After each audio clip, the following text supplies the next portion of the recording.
All right, Eric, appreciate your feedback on all of this again on this election. Now that it looks like in the city of Seattle, at least we've had a very close mayoral election. Looks like Katie Wilson is the victor. What's your read on what transpired in Seattle? Well, it was definitely a shift back towards a more progressive politics, and that is a local trend, but also a national one in many respects. I was surprised not by the outcome, but by how close it was. I think the Harrell campaign launched a pretty effective TV ad campaign towards the end and probably made up some ground. But in the end, I think the issues of affordability and inequality prevailed. Yeah, I was just talking to somebody else who said, hey, she was given no chance 6 months ago. This really is a remarkable story. Truly. Why do you think that one issue caught on? At least with her campaign, it was all about affordability and talking about issues of affordability. Well, I think she read the electorate or a large swath of the electorate very well, and it's been in the making for a while, really. If you look back to the high inflation of a few years ago and combine that with various aspects of economic inequality, I think you see why that resonated and why they chose to focus on the issue of affordability. Affordability, I think, ultimately has to be connected to the so called K shaped economy where the upper 20% or so of wage earners or income earners are doing very well, but those in the middle and towards the bottom are not doing well. Of course, in Seattle, you also just have a progressive political culture that is receptive to her messages. There we go. I hit the right button. Okay.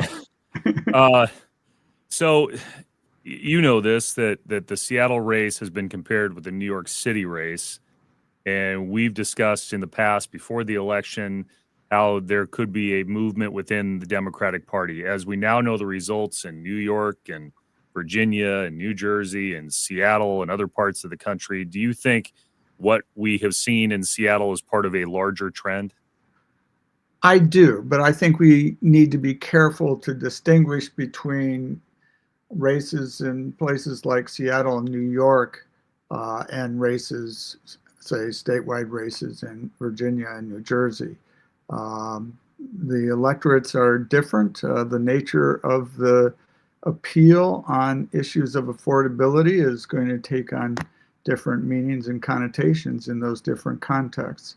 But there is a common thread relating to affordability, and I think the Democratic establishment has figured that one out. And At the same time, though, I suspect there are still a lot of tensions between a more progressive base in a lot of areas and that political establishment.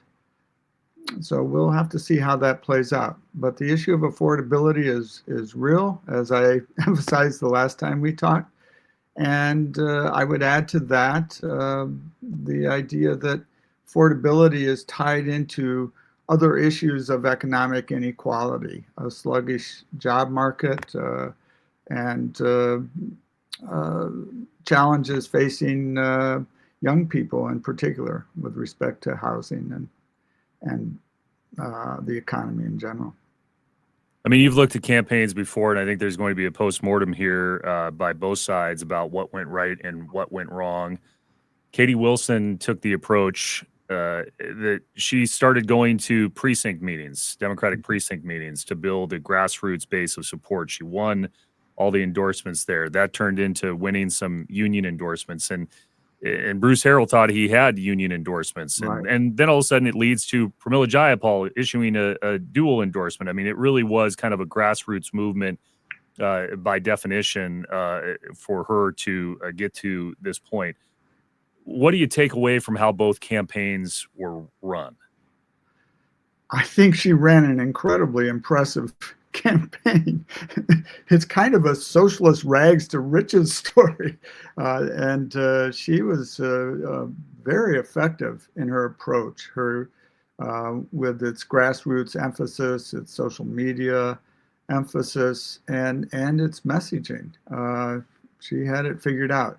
I also think that she didn't go low. She didn't engage in mudslinging in response to some of the uh, charges and accusations that were made by the Harrell campaign, particularly early on and in the debates. And I think that helped. She came across as a very calm and reasoned person, and someone who knew what she was talking about. I also think that she came across as a little more pragmatic than perhaps some in the opposition wanted to portray her as.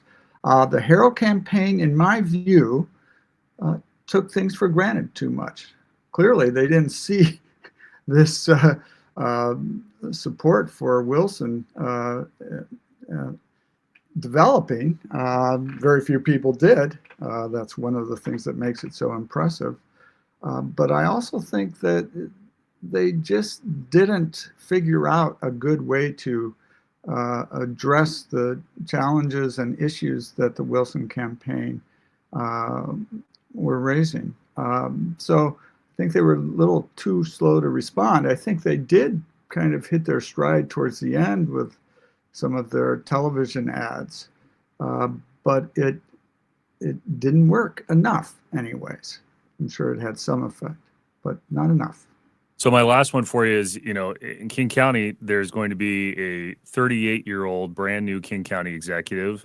Katie Wilson is, depending on who you want to believe, 42, 43 years old as Seattle mayor. Two new faces, so to speak, younger faces, running the two biggest offices in King County. Do you make anything of that, a potential new generation of leadership in Seattle and King County? I do make something of it. I think that the appeal of Wilson in particular was to a lot of young voters, and I suspect that was also the case with the county executive race. The economic challenges that are faced by young people are being translated into progressive politics in a lot of areas. Not everywhere and not across the board, but in a lot of areas. So I think the youth factor is important. I also think that it's a sign of some very serious and difficult transformations and challenges in the economy with the advent of AI, with very high housing and rent prices, and a sluggish job market. So it makes a lot of sense that a lot of voters would turn to young people, and it also makes a lot of sense that there will be younger candidates running who give expression to the concerns of younger people. I don't want to overemphasize generational politics, but it's certainly a factor. And I think it is significant that voters are turning to younger candidates. Fantastic stuff. Again, Erik, I'm going to hit end recording.